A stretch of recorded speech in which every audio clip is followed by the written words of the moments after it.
자, 오늘 여러분과 함께 효과적인 중보 기도를 위한 지침에 대해서 같이 보겠는데요. 오늘 여기에 세 가지 파트를 여러분과 함께 나누게 됩니다. 그래서 먼저 첫 번째 파트에서는 중보 기도를 하지 못하는 이유가 무엇인가? 우리가 이제 중보 기도를 잘 하기를 원하는데 중보 기도를 하기 어려운 경우가 있어요. 그 이유가 뭔가? 그다음에 빗나간 중보 기도자 가려내기. 이거는 중보 기도를 하는 사람들이 중보 기도하면서 왜 기도를 하고 하나님의 은혜와 능력을 받고 은사를 받고도 이게 좀 잘못되어지는가? 이 잘못되어지는 부분들을 하나씩 문제가 무엇인지 조율하는 시간 되고요. 그 다음에 중보 기도에 참석하지 못하는 이유, 이 세 가지 파트를 가지고 함께 나누도록 하겠습니다. 그럼 먼저 중보 기도를 하지 못하는 이유, 첫 번째는 영적인 무지입니다. 모르기 때문이죠. 근데 우리가 지적으로 세상적인 거 모르기 때문이 아니라 영적인 하나님의 방법을 잘 모르기 때문입니다. 호세아서 4장 6절에서 7절 말씀 보시면, 내 백성이 지식이 없음으로 망하는도다. 내가 지식을 버렸으니 나도 너를 버려 내 제사장이 되지 못하게 할 것이요, 내가 내 하나님의 율법을 잊었으니 나도 내 자녀들을 잊어버리리라. 그들은 번성할수록 내게 범죄하니 내가 그들의 영화를 변하여 욕이 되게 하리라. 그래서 호세아 선지자를 통해서 하나님이 주셨던 말씀이 바로 내 백성이 지식이 없음으로 망하는도다. 근데 여기 지금 지식은 우리가 머릿속으로 알고 있는 지적인 것을 의미하는 것이 아니라 경험적이고 체험적인 것을 이야기하고 있습니다. 그래서 여기 지금 하나님을 경험하는 거, 하나님을 체험하는 거, 하나님을 만나는 거, 그리고 하나님의 인도를 받고 구체적으로 하나님의 살아서 역사하심이 나의 삶의 아주 일부분이 되는 게 아니라 전부가 될 수 있는 삶이 바로 이 하나님을 아는 지식이라고 이렇게 표현할 수가 있습니다. 우리는 이제 영적인 무지가 중보 기도를 제한시킵니다. 세상에 지금 나오는 이런 기사들을 보면 이제 부도덕한 거, 어떤 끔찍한 사건들, 그리고 탑 기사로 나오는 내용들이 다 뭡니까? 세상에서 지금까지 한 번도 없었던 어떤 엄청난 사건들이 나타나면 그게 일면 톱 기사로 나오게 되죠. 여러분, 그런데 부도덕, 어떤 사건, 그 다음에 성적 타락, 그 다음에 사회 문제, 경제 문제, 정치 문제, 청소년 문제, 그 다음에 우리 이제 가정의 문제, 이런 많은 문제가 막 터집니다. 어떤 지도자의 문제, 이런 문제가 터질 때 그 지도자나 아니면 그 문제에 대해서 막 반박하고 그 다음에 그 비난을 퍼붓습니다. 그리고 누가 잘못했고 뭐가 잘못했고 막 나옵니다. 그런데 어떤 기사도요, 이 문제의 원인은 이것이고 이 문제가 터지지 않으려면 이렇게 우리가 이제 하면 된다라는 정확한 것을 제시하는 그런 기사는 없습니다. 다 자기 나름대로 의견을 가지고 이랬으면 좋겠는데 저렇게 했으면 좋겠는데 이래서 이런 문제가 터졌다고 자기 개인의 견해들을 밝히긴 하지만 정확하게 그 문제의 근원과 모든 것을 해결할 수 있는 확실한 방법을 제시하는 경우가 없습니다. 우리가 예수를 믿으면서 우리는 기도하며 삽니다. 하나님 말씀을 따라 삽니다. 하나님 말씀을 따라 사는 사람들이 세상에서 나오는 기사나 아니면 그 비난을 읽고 듣고 그걸 비난을 같이 하고 다니는 거예요. 우리는 그 비난을 같이 쏟아부으면 안 됩니다. 우리는 주님의 이 세상에서 들려지는 모든 소문이나 소식이나 뉴스를 듣고 우리는 우리 안에 있는 하나님이 주신 믿음, 하나님의 사랑, 하나님이 주신 이 시대적인 사명을 감당할 수 있는 비전과 모든 것을 통해서 그걸 다 걸르고 소화시킬 거 소화시켜서 우리는 하나님이 나에게 주신 메시지로다 이걸 증가할 수 있어야 되고 거기에 대한 정확한 이 안내를 할 수 있어야 됩니다. 이런 문제가 생기지 않기 위해서는 어떻게 우리가 해야 되는지, 여러분, 그래서 우리가 이 문제를 파헤치는 것도 중요하지만 더 중요한 것은 이런 문제를 가지고 문제의 기도 제목을 가지고 주님 앞에 십자가 앞에 가서 우리가 어떻게 기도하느냐가 더 중요한 거죠. 가정의 문제도 마찬가지예요. 배우자의 관계 속에서 문제가 있으면 그 문제를 가지고 주님의 십자가 앞에 나가서, 주님 앞에 나가서 그 문제를 해결받도록 기도해야 되는데, 이것을 주님은 제쳐놓고 우리가 서로 자기 의견을 가지고 비난하고 그리고 서로 반박한다면 여러분, 거기에는 문제가 끊이지 않습니다. 교회의 문제도 마찬가지, 사회 가정의 문제도 마찬가지, 그리고 국가의 문제도 마찬가지입니다. 여러분, 그래서 우리는 이제 하나님의 인도를 받아야 되는데, 오늘날 보면 많은 문제들을 갖다가 비난하고 파헤치고 그리고 그것을 완전히 자기의 사명으로 알고 있는 사람들도 있거든요. 그렇지만 세상은 그런 사람들이 있을 수 있어요. 그렇지만 예수 믿고 구원받고 하나님의 사람으로 살아가는 성령의 사람, 말씀의 사람, 그리고 또한 거룩한 성도로서 살아가는 사람들은 그 문제들을 가지고 하나님 앞에 가서 이 시대의 모든 것을 주관하시고 주인 되시는 주님 앞에 물어보고 주님께서 원하시는 방법대로 우리는 순종하고 나가면, 그리고 선포하면 하나님의 방법대로 모든 것을 이끌어 가시는 줄 믿습니다. 그렇기 때문에 우리는 이제 영적으로 알아야 됩니다. 여러분, 무지도 죄입니다. 여러분, 모르고 죄를 짓는 것도 죄고요, 알고 짓는 죄도 죄예요. 모르고 우리가 실수를 해도 그건 실수고요, 알고 실수해도 실수입니다. 그러면 어떻게 우리가 해결받을 수 있는가? 영적인 무지는, 우리는 이 무지를 빨리 탈피해야 될 거 아니에요. 그러기 위해서 영성 훈련을 정기적으로 받는 겁니다. 그래서 교회에서도 왜 부흥성회를 합니까? 정기적으로 부흥성회 하는 이유는 영성을 한 단계씩 업그레이드 시켜주는 거예요. 한 단계씩 올려주는 겁니다. 그리고 교회에서 예를 들면 세미나라든가 어떤 신앙 특별한 강좌 같은 걸 외부 강사 초청해서 할 때는 여러분, 영성 훈련에 여러분 한 단계를 높여주기 위해서 교회에서 하는 거죠. 이것을 그냥 사람들 붙들어 놓기 위해서, 사람들 맞춰주기 위해서 하는 게 아니란 말입니다. 그리고 두 번째는 말씀과 기도로 하나님과 교제하는 시간을 매일 가지라는 거예요.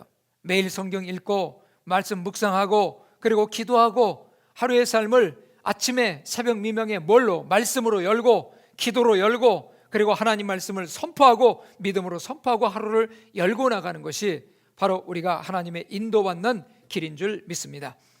두 번째는 기도 훈련을 받지 못했기 때문입니다. 이 내용을 제가 이렇게까지 설명했던 적이 있어요. 기도 훈련을 전혀 받지 못했기 때문에. 전혀 받지 못한 경우도 있거든요. 그냥 기도하라고 해서 했고요, 기도는 이렇게 하라고 알려줘서 그냥 하는 건데, 우리 여기 디모데전서 4장 7절에서 8절까지 보면 망령되고 허탄한 신화를 버리고 경건에 이르도록 내 자신을 연단하라. 육체의 연단은 약간의 유익이 있으나 경건은 범사에 유익하니 금생과 내생의 약속이 있느니라.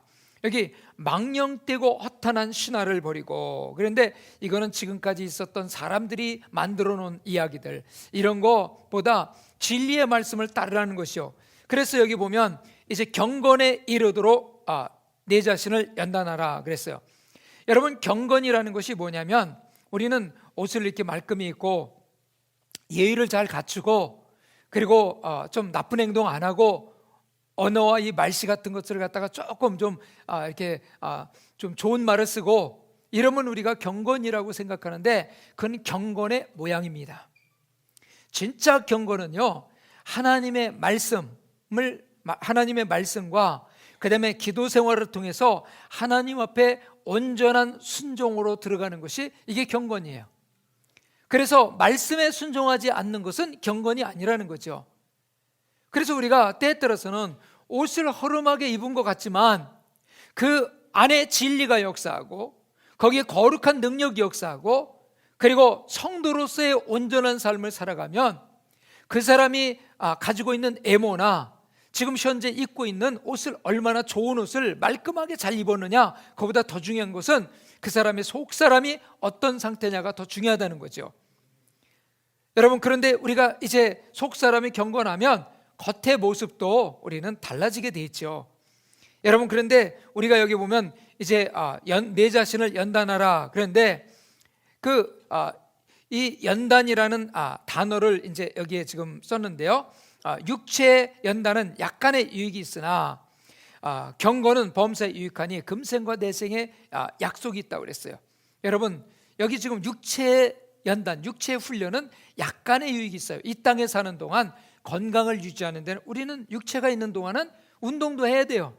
예, 스트레칭도 해야 되고, 그리고 건강을 위해서 먹는 것도 음식을 잘 가려 먹을 수 있어야 되겠죠. 여러분, 이것은 이 땅의 육체를 우리가 잘 건강한 모습으로 살기 위한 거죠. 근데 여기 지금 경건의 훈련 있죠. 경건의 훈련은, 경건의 연습은 우리 금생과 이 땅에 사는 동안도 유익이 있고요, 영원한 세계에서도 유익이 있다는 거예요. 그래서 우리는 영생의 축복까지 다 이어주고 그것을 보장받을 수 있는 것은 경건의 훈련을 통해서 이루어진다는 것입니다. 우리는 이 훈련에 대해서 이렇게 이제 여러분들이 이해할 수 있습니다. 예를 들면 군에 입대하는 이 젊은 청년이 나이도 똑같고 전부 비슷한 환경 속에서 자랐어요. 그런데 훈련소를 한 사람은 특수부대를 들어가고, 한 사람은 우리로 얘기하면 이제 아주 훈련을 아주 강하게 받는 그런 아주 부대로 들어갔어요. 하나는 일반 가장 기초 훈련만 받으면 군복무를 할 수 있는, 예를 들면 사격 훈련, 제식 훈련 이런 거 이제 다 받고 기본 훈련 받고 이제 자대에 배치됐습니다. 그리고 이들이 이제 휴가 때 딱 나왔는데 보면 일반 아주 가장 기초적인 훈련을 받은 사람의 눈동자와 특수부대 훈련 받은 사람의 눈동자는 전혀 다른 거예요. 예? 눈빛이 다르단 말이에요. 예? 예를 들면 특수전사령부라든가 해병대라든가 이런 데서 훈련 받고 온 사람들은 벌써 이미 걷는 걸음걸이가 틀리고요, 눈동자가 달라요. 왜 그렇습니까? 똑같은 사람인데 들어가서 나왔는데 이미 벌써 달라요. 그리고 또 그들이 용감하거나 그 다음에 자신감이라든가 이런 것도 전혀 다른 거예요. 훈련을 어떻게 받았느냐에 따라서 전투력이 다르고요, 한 사람 한 사람의 눈빛이나 이 모든 것이 다른 거예요. 우리 신앙생활도 마찬가지입니다. 우리가 기도 훈련을 어떻게 받았느냐에 따라서 우리가 신앙생활 오랫동안 한 거 중요합니다. 왜? 기도도 많이 했으니까, 말씀도 많이 하니까. 근데 중요한 것은 뭐냐? 우리가 어떤 훈련을 받으면서 우리가 영적으로 신앙생활하고 지금까지 승리했느냐가 더 중요하죠. 여러분 지금 신앙생활 하면서 기도 그러면 20년, 30년 신앙생활한 분들도 이런 얘기를 합니다. 난 기도 잘 안 돼요. 기도가 힘들어요. 이러고 있거든요. 힘들게 40년 사시느라고 얼마나 고생하셨어요? 숨 쉬느라고 얼마나 고생하셨느냐고요. 영적인 호흡하느라고. 여러분, 호흡이 힘들면 돌아가십니다. 영적인 것도 똑같은 거예요. 그래서 우리는 영적인 훈련도 처음에 구원받고 영적인 훈련을 똑바로 받으면요, 하나님을 바라보는 눈빛이 달라져요. 하나님에 대한 태도가 달라지고요, 기도하는 방법이 달라지고 사용하는 용어 자체가 틀리다니까요. 그리고 우리가 말을 할 때 한마디 한마디에 그 힘이 있어요. 자신감이 있고 믿음이 있고 거기에는 확신이 있고, 그리고 나의 기도를 지금 하나님께서 들으신다는 이런 확실한 마음을 가지고 우리가 기도해야 거기에 역사가 일어나잖아요. 병든 사람을 위해서 기도할 때도 마찬가지예요. 이거 내가 기도한다고 고쳐질까? 여러분 걱정할 필요 없어요. 안 고쳐지니까. 근데 말 한마디를 하더라도 여기는 내 기도를 하나님 들으세요. 그리고 내가 선포하는 기도에 하나님께서 믿음으로 역사하시고요, 이 지금 내가 선포하는 내용이 하나님 말씀에 의해서 믿고 선포하는 거거든요. 그럼 역사 일어나게 돼 있어요. 똑같은 한마디인데도 말이 달라지는 거예요. 뭐에 의해서 틀려진 거예요? 훈련입니다. 우리가 그래서 영적인 훈련을 어떻게 훈련받았느냐는 우리의 영성과 그 다음에 영적인 전투력, 그러니까 악한 영을 물리치고 영적으로 승리할 수 있는 여러분 모든 것의 근원이 바로 우리가 이 훈련에 달려있다는 것입니다. 그래서 우리는 기도도 무조건 하기만 하면 되는 것이 아니라 기도도 훈련을 잘 받아야 됩니다. 하나님의 음성을 어떻게 듣고 하나님의 뜻을 어떻게 분별하고 그다음에 하나님의 뜻 가운데 어떻게 거하고 그다음에 성령의 인도를 어떻게 받으며 기도하고 성령 안에서 우리가 어떻게 기도하고 또 성령께서 우리 안에서 어떻게 내 기도를 이끌어 가시는지 이런 훈련을 구체적으로 받아야 우리는 기도할 때 문제가 생기지 않아요.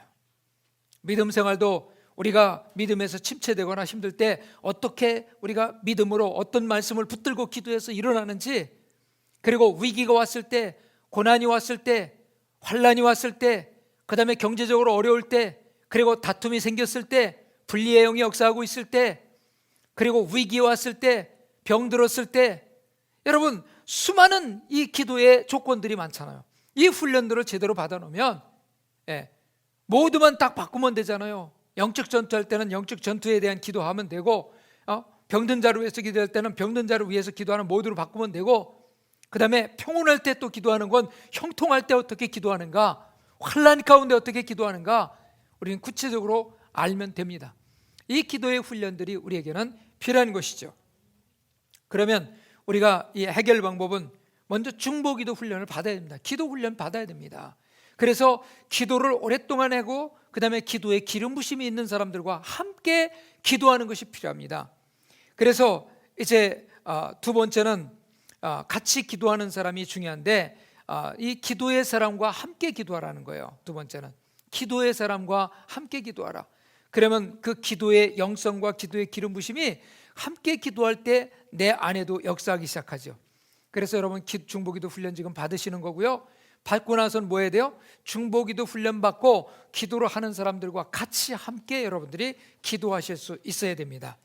자, 세 번째는 지나친 개인주의입니다.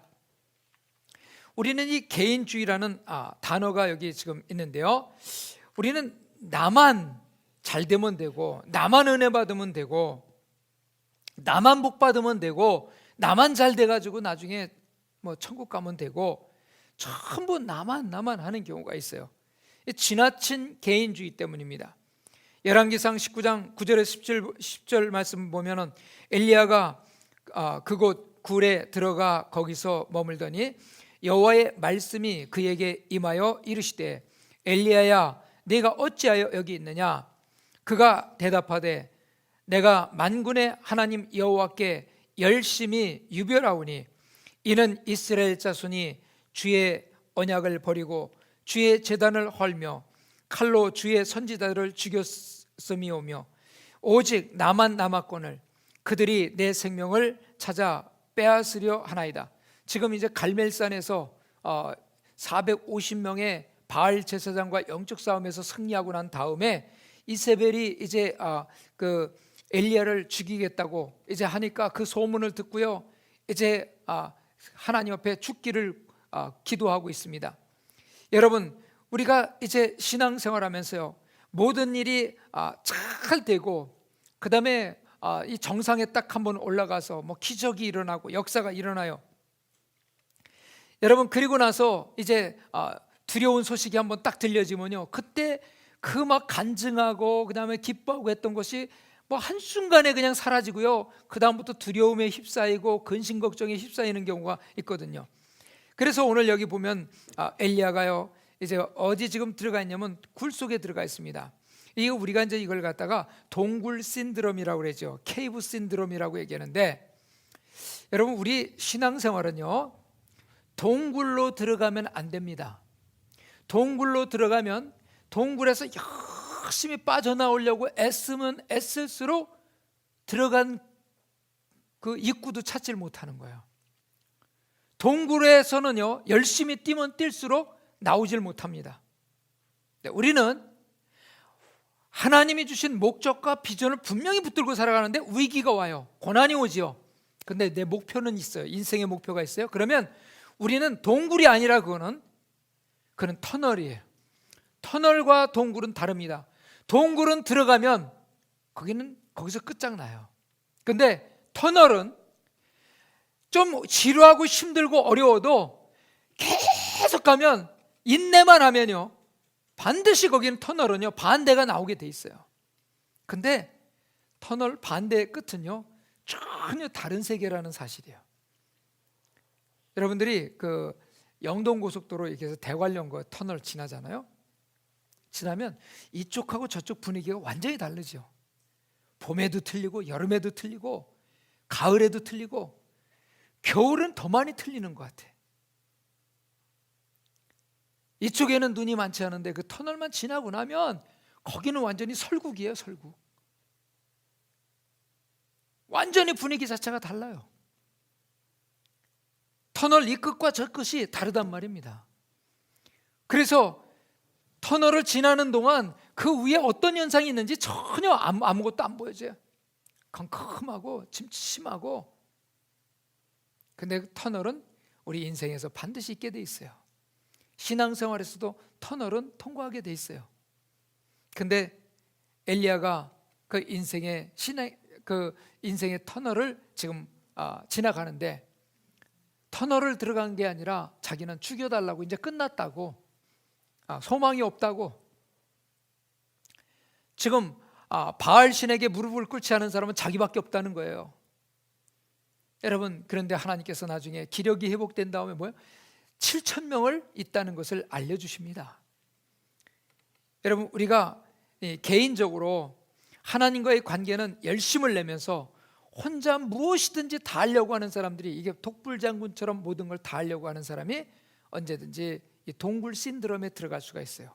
자기가 좌절하면 세상이 다 좌절하는 거예요. 왜 그런 거 있죠?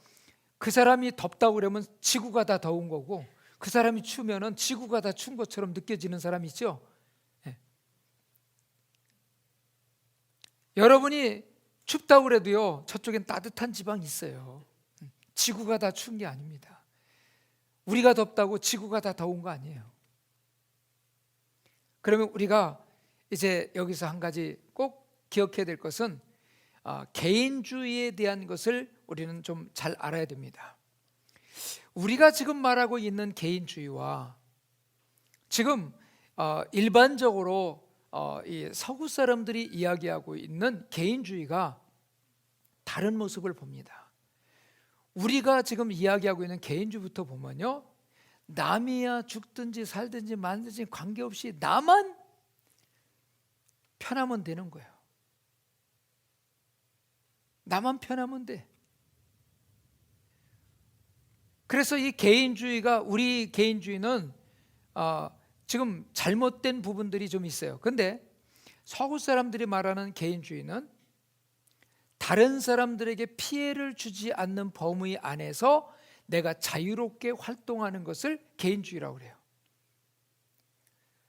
그래서 그 식당 같은 데 이렇게 가면요, 우리는 너무 시끄러워서 이거 밥을 먹는 건지 뭐 하는 건지 구분이 안 될 때가 참 많아요.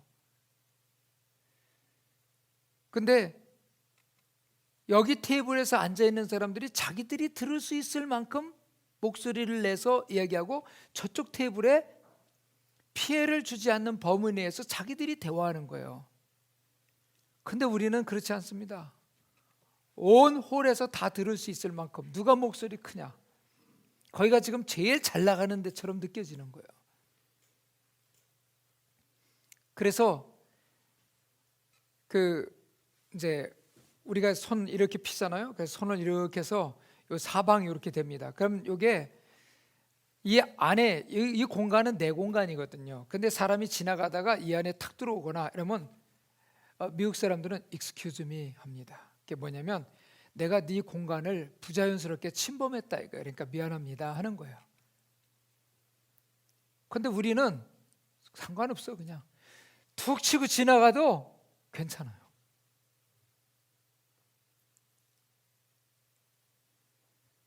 그리고 아이들도요, 우리 아이가 잘 뛰어놀고 편하면 돼, 다른 사람이야 피해가 가든 말든, 이런 경우가 많거든요. 한 번은 이제 미국에서 어느 지역에, 도시에 갔을 때 식당에 갔더니 남자 화장실에 이렇게 딱 들어가서 보니까 이 변기 위에다가 애를 놓고 차삭차삭 때리는 거예요.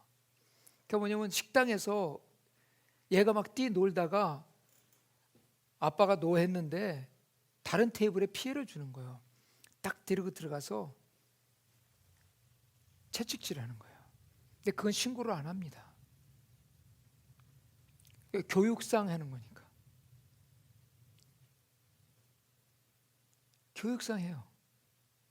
그래 나중에 애가 막 우니까 세수 딱 씻겨갖고 딱 닦여갖고 그러고 나오더라고. 그러더니 앉아가지고 점잖게 식사를 하더란 말입니다. 교육을 똑바로 시켜요. 너 다른 사람에게 피해를 주면 좋은 시민이 안 된다는 거예요. 다른 사람들에게 불쾌감을 주고 하는 거는 넌 좋은 시민이 아니라는 거예요. 우린 때에 따라서 하나님 나라의 시민, 하나님 나라의 그 성도로서 살아가는 것도 잘해야 되지만 좋은 시민이 되는 것도 우리에겐 필요합니다. 좋은 시민이 되세요. 그리고 좋은 성도가 되세요.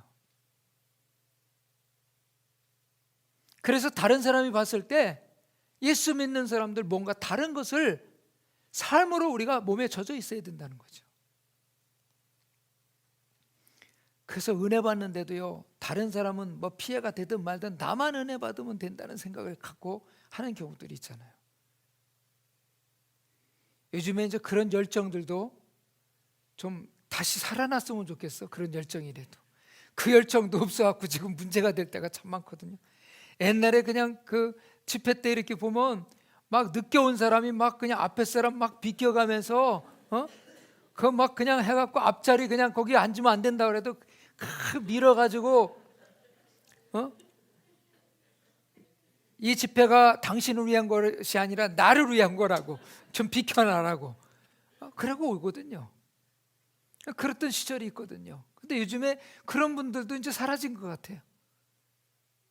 너무 그렇게 하는 것도 좀 좋은 건 아니지만 어쨌든 우리에게 이 열정이 사라지면 이제 안 됩니다. 그래서 지나친 개인주의, 그래도 우리가 이 지나친 개인주의가 모든 것을 다 막아버려요. 그래서 함께 무엇인가 하는 것을 못하게 합니다. 해결 방법은 팀 사역을 하라. 같이 모여서 여러분 팀 사역을 해요. 그래서 사역자들이 팀 사역이라는 것은 서로를 위해서 중보기도를 하지 않고는 팀 사역이 지속될 수가 없습니다. 왜냐하면 가다 보면 마찰이 생기고 갈등이 생기거든요. 갈등이 생길 때 같이 무릎 꿇고 기도하면 문제 해결돼요. 근데 그 갈등을 가슴에 계속 담아두기 시작하면 언젠가는 이게 폭발이 되는 거예요. 그러니까 관계가 다 깨져요, 하루아침에. 두 번째는 중보기도 팀에 들어가서 기도하라. 그래서 이 중보기도 팀에서 기도하는 것은 단순하게 열심히 기도해서 기도 제목에 응답받는 것도 중요하지만 팀 안에서 팀원들과 하나 되지 못하게 하는 내 자신 속에 있는 잘못된 것도 거기서 깨지고 변화되어서 이 공동체가 그리스도의 몸된 공동체가 하나 되는 훈련이 기도를 통해서 이루어지는 거예요. 근데 기도팀에서도 거기서도 자기 의견 내세우고 거기서 자기 고집 내세우고 그래갖고 거기서도 막 화를 내고 분노를 일으키는 사람이 있다면 그 사람은 중보기도 훈련을 앞으로 더 받아야 될 사람들이죠. 계속 물론 우리가 주님 앞에 서는 날까지 훈련이 돼야 되지만 이런 부분들이 다 처리가 돼야 됩니다. 그래서 주님이 기뻐하는 온유한 성품으로 되고 그리스도의 몸 안에서 하나 되는 훈련들이 우리가 필요한 것이죠. 네 번째는 두려움입니다. 잠언 29장 25절, 우리 여기는 다 같이 함께 읽습니다.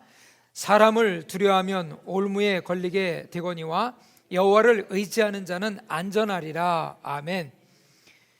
여기 지금 두려움인데 우리는 두려워해야 될 것을 두려워해야 되는데 진짜 두려워해야 될 것은 두려워하지 않고 두려워할 필요가 없는 부분을 두려워하는 경우가 있어요.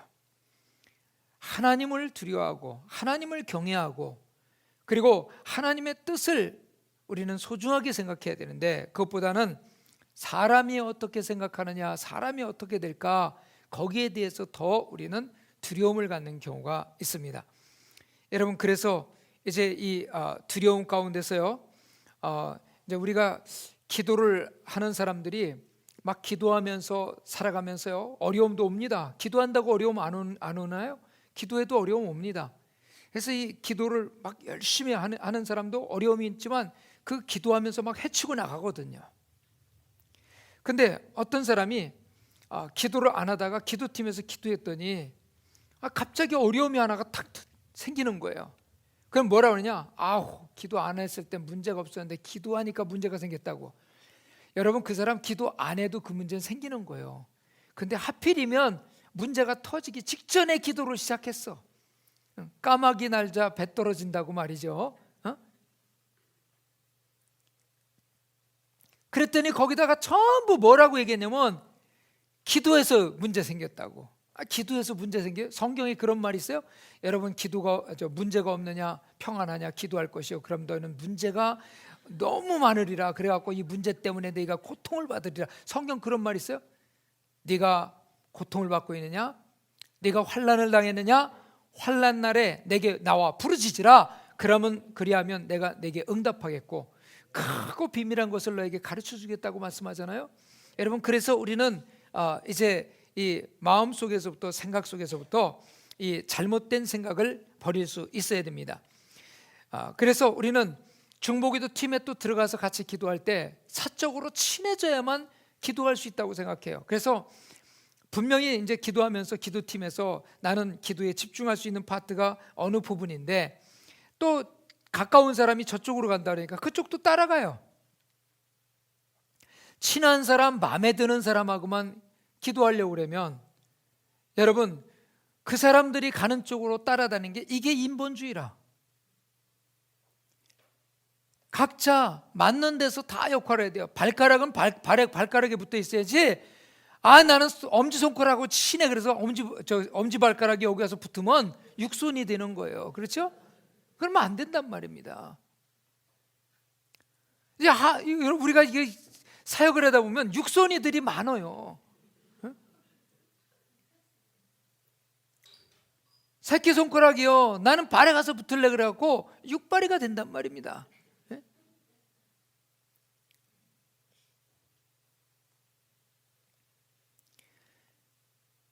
그래서 사적으로 친해져야만 중보기도를 함께 할 수 있다는 것은 잘못된 생각입니다. 예수 믿고 구원받고 같이 기도할 수 있는 사람들 하나님 주셨으면 그들과 함께 하면서 감사하고요, 새로운 사람들이 왔을 때 새로운 사람들과 함께 내가 기도할 수 있다는 것은 축복입니다. 그리고 중보기도 사역은 우리의 삶을 어렵게 하기 위해서 중보기도 하는 것이 아니라 오히려 유익을 주기 위함입니다. 그래서 이 중보기도를 하면 개인 영적인 성장에도 도움이 되고, 그리고 여러분 삶 속에 하나님이 주시는 진정한 자연과 기쁨이 넘치는 삶이 될 줄 믿습니다. 자, 그래서 우리가 해결하는 방법은 요한일서 4장 18절에 있는 말씀인데, 사랑 안에 두려움이 없고 온전한 사랑이 두려움을 내쫓나니 두려움에는 형벌이 있음이라. 두려워하는 자는 사랑 안에서 온전히 이루지 못하였느니라. 그래서 이게 사랑 안에 두려움이 없다고 그랬어요. 그리고 사랑이 두려움을 내어 쫓는다고 그랬습니다. 그래서 하나님을 사랑하라. 하나님 사랑 안에 거하면 모든 두려움은 사라집니다. 그래서 마음속에 두려움이 오면 하나님을 더 사랑하는 것이 있는가 한번 체크를 먼저 해보면 됩니다. 다섯 번째는 영적 교만입니다. 영적 교만. 여기 지금 성경 구절이 이제 잠언서에 있는 성경 구절이 여러 구절이 있는데요. 교만이 오면 욕도 오거니와 겸손한 자에게는 지혜가 있느니라. 그리고 무릇 마음이 교만한 자를 여호와께서 미워하시나니 피차 손을 잡을지라도 벌을 면하지 못하리라. 교만은 패망의 선봉이요 거만한 마음은 넘어짐의 앞잡이니라. 그리고 겸손한 자와 함께하여 마음을 낮추는 것이 교만한 자와 함께하여 탈취물을 나누는 것보다 나으니라. 이렇게 해서 이제 이 겸손과 교만에 대한 내용들이 잠언서에 많이 나와 있습니다. 자, 이 교만은 이제 우리가 일반적으로 이야기하는 것은 이제 영적으로 자기가 더 충만하고, 그러니까 교사가 되든 목회자가 되든 그리고 또 어떤 사역자가 되든 하면 우리는 뭐라고 생각하냐면 내가 영적으로 다른 사람보다 이렇게 높다고 생각하는 거예요. 그래서 우리는 항상 뭐냐면 이 영적으로 위에 있는 그 직분이 있는 사람이 그 밑에 있는 사람들을 내가 너희를 위해서 기도해 줘야지 네가 나를 위해서 어떻게 기도하냐, 이런 마음을 갖거든요. 이런 것은 다 어디에서 왔냐면 유교적인 성향에서 온 거예요. 유교는 전부 뭐예요? 아무리 밑에 사람들이 그 올바로 간다 할지라도 위에 있는 분이 그렇게 하면 안 돼, 그러면 안 되는 거예요. 왜? 이유가 없어. 그냥 이게 유교의 영의 역사란 말입니다. 그래서 성도들은 목회자를 위해서 기도해야 되고요, 또 목회자는 성도들이 기도한 그 기도의 은혜와 능력을 더 충만히 받아가지고 그 은혜를 성도들에게 또 부어주는 거예요. 그래야 성도들도 은혜를 더 많이 받는 거예요.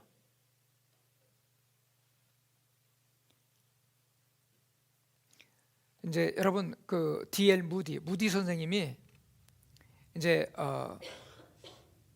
에이브람 링컨이 그 무디가 사역하는 거기 와서 주일 예배를 참석했던 적이 있어요. 여러분 그 시카고에 있는 무디 가 사역했던 곳은요 그만큼 유명한 곳입니다. 그런데 거기에 이제 집회를 마치고 났는데 두 여성도가 무디 선생님한테 왔어요. 와서 선생님, 우리는 당신을 위해서 기도하고 있습니다, 그랬거든요. 그랬더니 무디가 마음이 너무 안 좋았어요. 냉소적인 태도로 이렇게 얘기했습니다. 다른 사람을 위해서나 기도하세요, 나를 위해서 할 필요 없습니다, 그랬어요. 그랬더니 두 성도가 뭐라고 얘기했냐면 당신에게 성령의 능력이 필요하니까요, 그리고 갔어요. 무디는 의아했습니다. 내게 능력이 필요하다고? 아니, 미국 대통령이 우리 교회에 와서 예배를 참석할 정도인데 무슨 소리 하는 거냐. 근데 이 두 여성들은 주님의 음성을 듣고 순종했어요. 무디를 위해서 기도하라는 음성을 듣고 순종했을 뿐이에요. 처음에는 무디가 언짢아했습니다. 시간이 지남에 따라 무디가 자기 스스로가 변화되고 있는 것을 느끼기 시작했어요. 그 여인들이 얘기했던 것처럼 자기가 성령의 능력이 더 충만해지는 것을 느끼기 시작합니다. 그래서 이제 무디는 어느 날 그 성도들이 기도하는 것에 대해서 감사를 하기 시작합니다. 그러던 어느 날 뉴욕시를 가게 됩니다. 거기서 말로 형용할 수 없는 성령의 강한 임재와 기름 부심을 경험하게 되죠. 여러분, 그때 무디는 하나님께 더 감격을 합니다. 우리는 기도가 필요 없는 사람은 이 땅에 아무도 없습니다. 모든 사람이 다 기도가 필요합니다. 내가 누군데? 내가 능력이 이렇게 있는데? 나를 통해서 당신들이 은혜 받는데? 은혜 받는 사람들이 나를 위해서 기도한다고? 여러분, 그건 잘못된 생각이에요. 기도해야 됩니다. 우리는 하나님의 도우심이 필요 없는 사람은 이 땅에 아무도 없습니다. 그래서 우리가 여기서 이제 알 수 있는 것은요, 사도 바울도 그 위대한 사역자가 빌립보 교회 성도들에게도 나를 위해서 기도하라고, 그리고 골로새 교회 성도들에게도 나를 위해서 기도하라고 계속 중보 기도를 요청하고 있어요. 그래서 훌륭한 사역자일수록 그를 위해서 중보 기도하는 사람들이 많이 있었다는 사실을 알 수가 있습니다. 그래서 해결 방법은 겸손으로 허리를 동이라는 것입니다. 겸손으로 허리를 동이라. 베드로전서 5장 5절에 보면 젊은 자들아 이와 같이 장로들에게 순종하고 다 서로 겸손으로 허리를 동이라. 하나님은 교만한 자를 대적하시되 겸손한 자들에게는 은혜를 주시느니라. 겸손한 자는 끊임없이 하나님께서 위로부터 은혜를 주세요.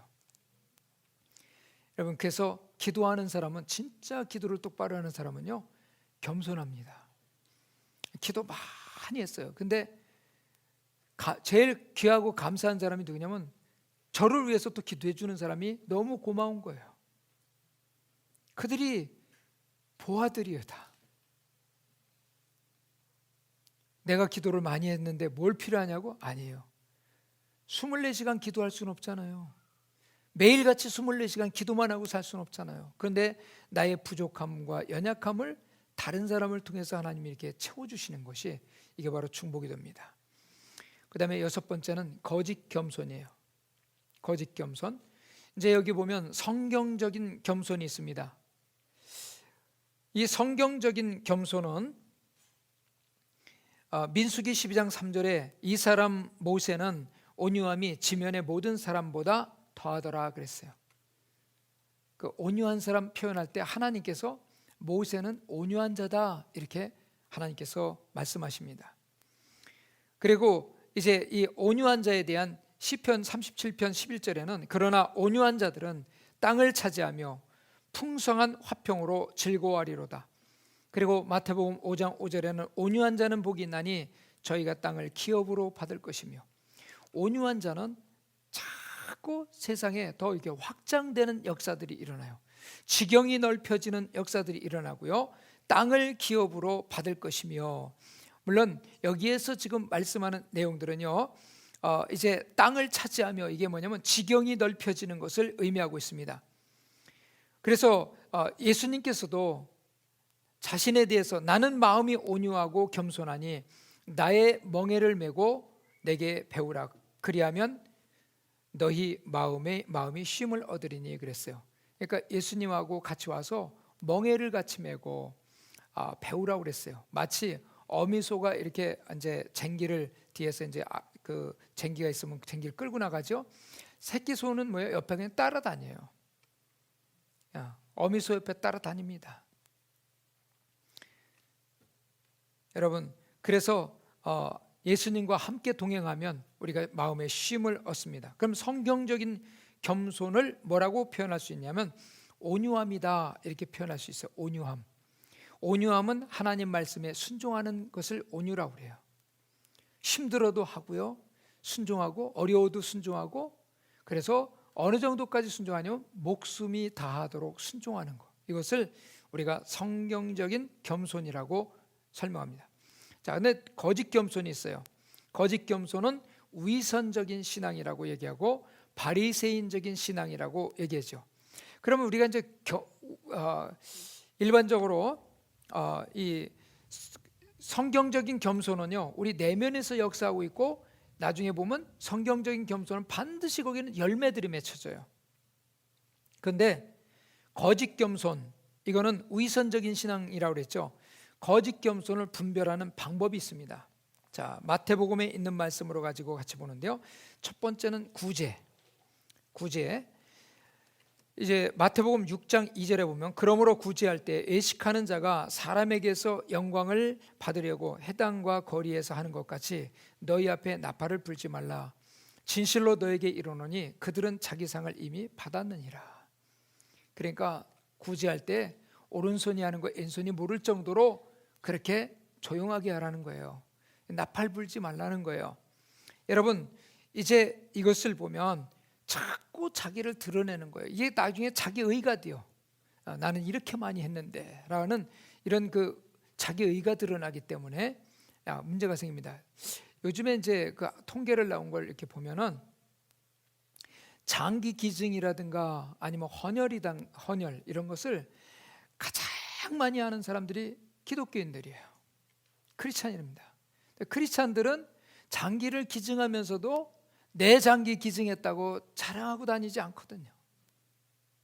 조용히 하거든요. 다른 사람들은 막 그걸 자랑스럽게 얘기하고 다니는데 기독교인들은 조용히 한단 말입니다. 그러니까 별로 하는 것 같지가 않아. 그런데 실질적인 통계를 보면 기독교인이 가장 많은 거예요. 그런데 이것이 사회 전반적으로 기독교인들이 그렇게 살아가면요, 사람들은 먼저 기독교인이 좋은 쪽에서 제일 많은 것을 이렇게 자기들이 인정을 해버리는 순간이 온단 말입니다. 그래야 이제 이게 제대로 되는 거거든요. 우리가 광고하는 것이 아니라. 두 번째는 기도입니다. 5절 말씀, 또 너희는 기도할 때 애식하는 자와 같이 하지 말라. 그들은 사람에게 보이려고 회당과 큰 거리 어귀에 서서 기도하기를 좋아하느니라. 내가 진실로 너에게 이르노니 그들은 자기 상을 이미 받았느니라. 이거 지금 다 상 받은 거 얘기하잖아요. 이 바리새인들은요, 이제 기도하지 않다가 동네 어귀에 사람들이 많이 지나가는 그 시간에 오 전능하신 하나님, 그리고 막 기도합니다. 여러분, 야 바리새인 기도하네. 그리고 한참 기도하다가 사람들이 없네, 내가 왜 이러고 있지, 빨리 가야지. 그리고 들어가요. 사람들이 있을 때 사람들에게 보이기 위해서 하는 거예요. 그래서 우리가 한번 중보기도 하는 분들이요, 여러분 새벽 기도 나와서 기도해요. 금요 저녁 기도에 기도해요. 그럼 막 기도합니다. 왜 저렇게 부르짖고 기도하느냐? 하나님과 나의 관계 때문에 기도한다면 그건 뭐 어떻게 기도해도 할렐루야. 근데 내가 기도했다는 걸 한번 좀 보여줘야지.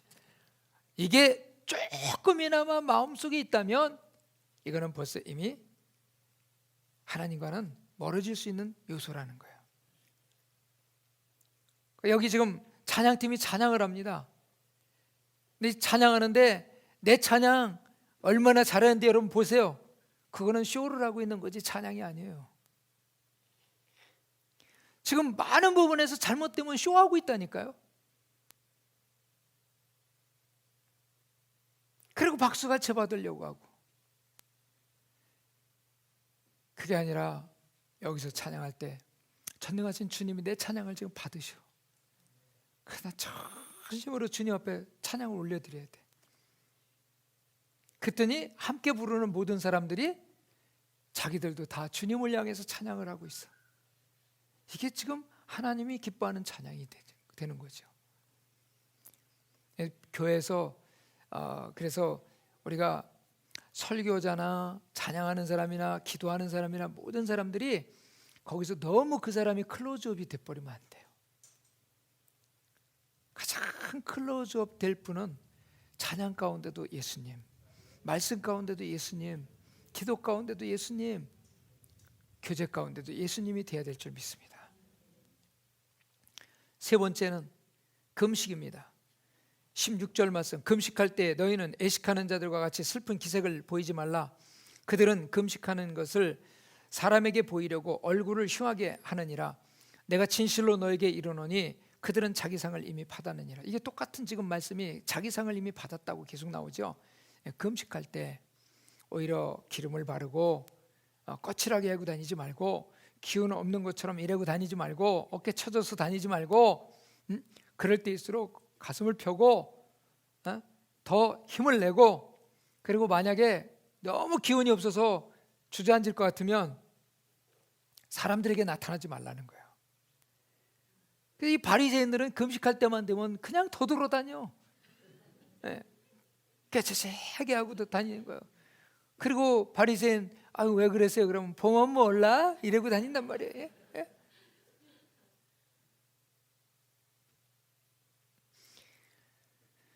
이 금식은 하나님과의 그 비밀이에요, 비밀. 그리고 우리는 지금 금식하면 음식을 안 먹고 물만 마시는 거 물론 맞습니다. 근데 금식을 하면 한 가지 또 꼭 해야 될 게 뭐냐면, 내가 식사를 안 하는 그 식사비만큼을 떼가지고 뭐 해야 되냐면, 굶주리고 못 먹는 사람들이 있으면 그들을 위해서 이거 다 보내줘야 돼요. 구제원금으로 다 써야 됩니다. 그게 진짜 하나님이 기뻐하는 금식이거든요. 이렇게 금식을 하면 흉하게 결박해서 풀어지는 역사가 일어난다는 거예요. 하루 금식을 하더라도요. 우리도 금식을 많이 하는 교회입니다. 그래서 1년에 몇 번씩 그냥 체인 금식하고 막 하는데, 금식할 때 이 금식을 올바로 해야 돼요. 이 금식 잘못하면 자기 의 드러내고 문제 생긴단 말이에요. 그 다음에 네 번째는 물질입니다. 내 보물이 있는 곳에는 내 마음도 있느니라. 마태복음 6장 21절 말씀이고요. 그 다음에 우리가 이 마태복음 23장 13절에 보면, 화 있을진저 애식하는 서기관들과 바리새인들이여, 너희는 천국문을 사람들 앞에서 닫고 너희도 들어가지 않고 들어가려 하는 자도 들어가지 못하게 하는도다. 여러분, 지금 바리새인들의 삶은요, 이 지금 삶이 보면 오히려 천국에 들어갈 사람도 못 가게 막는다는 거예요. 그리고 우리가 물질 생활에서